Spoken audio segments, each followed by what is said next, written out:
자, 수면 마취하고 나서 전 주의사항이랑 후 주의사항을 나눠가지고 설명을 드릴게요.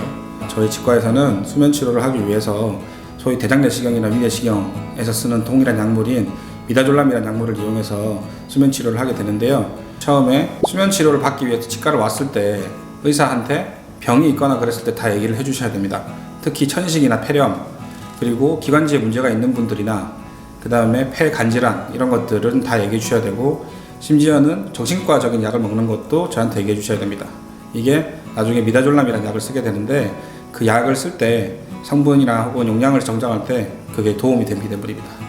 그리고 수술하기 전에 오셔가지고 의사에게 아스피린 그리고 호르몬 계열 오메가3 같은 것도 약을 드시는 게 있으면 꼭 얘기를 해주셔야 됩니다. 왜냐하면 중단을 해야 될 필요가 있을 수도 있고 혹은 약을 드시면서 해야 되는 경우도 있습니다. 그래서 꼭 그런 부분들을 사전에 설명을 해주셔야 되고요.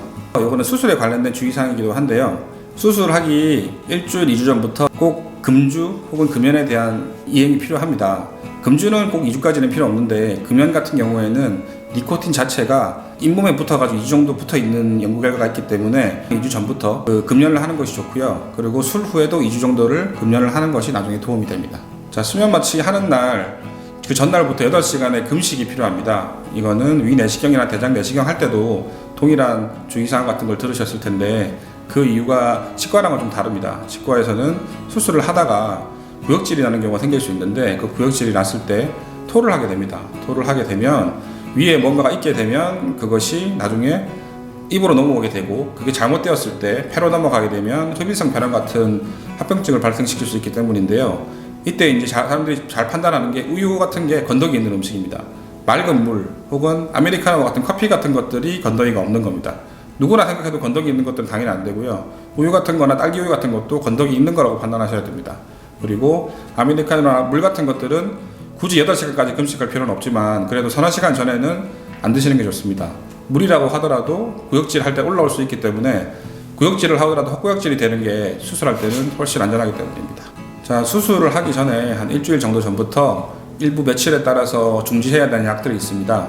그래서 아스피린이나 아스트릭스 이런 것들은 5일에서 7일 정도 중단을 하셔야 되고, 어떤 약들, 헤파린 같은 약들은 경우에 따라서 하루 정도 중단해야 되는 약들이 있습니다. 그리고 이런 것들은 사전에 의료진에게 지도를 받으시고 그 지도에 따라서 중단을 하시면 되고요. 수술 전날 같은 경우에는 음주를 하시면 안 됩니다. 그게 음주를 했을 때 간이 활성화되기 때문에 음주한 다음 날은 수면 마취가 잘 안 되는 경우가 있습니다. 그래서 수술 전날에는 금주를 하시고, 그리고 가끔씩 주무시지 않고 오는 분들이 있는데 컨디션에 도움이 안 되기 때문에 가능하면 푹 주무시고 오는 게 좋습니다. 자, 수술 당일날에는 편안한 복장으로 오시는 것이 좋습니다. 아무래도 몸이 좀 힘들기 때문에 좀 편안한 복장으로 오셔야 긴장도 덜 되고, 그 다음에 액세서리 같은 것들은 빼고 오시는 게 좋습니다. 어차피 병원 와도 수술할 때는 빼게 되기 때문에 괜히 분실의 위험도 있고 빼고 오시는 게 좋고, 그리고 매니큐어나 이런 것들은 안 하시는 게 좋습니다. 이거는 꼭 필요해서인데요. 매니큐어를 하게 되면 소위 산소 포화도 같은 걸 측정할 때 할 수 없게 됩니다. 그래서 그 자리에서 지우게 되는 경우도 있으니까 가능하면 충분히 매니큐어 같은 것들은 지우고 오시는 것이 좋습니다. 그리고 오실 때 혼자 오시지 마시고 보호자분이랑 꼭 같이 오시거나 혼자서 운전해서 오시는 것은 절대 안 됩니다. 혹시 운전해서 오시더라도 그날은 본인이 직접 운전해서 갈 거 생각하지 마시고 대리를 부르시든지 택시를 타고 가실 거를 예상하고 오셔야 됩니다.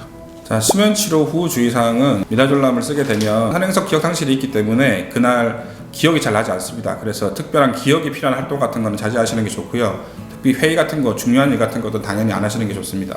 그 약 때문에 어지럽거나 오심이 나거나 구토 같은 게 생길 수 있기 때문에 그날은 가능하면 집에 가서 쉬시거나 혹은 누워 있거나 어디가 기대에 있는 게 도움이 됩니다.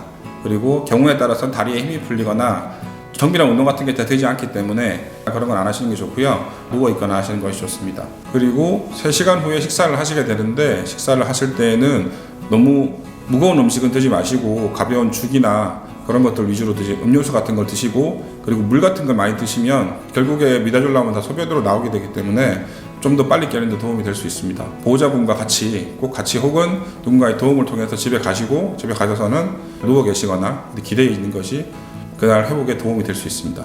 자, 수술 후 속에 부담이 되기 때문에 그날은 가벼운 주스나 죽 같은 게 도움이 되는데요. 본원에서는 수술 후에 죽을 챙겨드리고 있는데 가능하면 그날은 그런 죽 같은 류의 음식을 드시는 게 회복에 도움이 될 수 있습니다.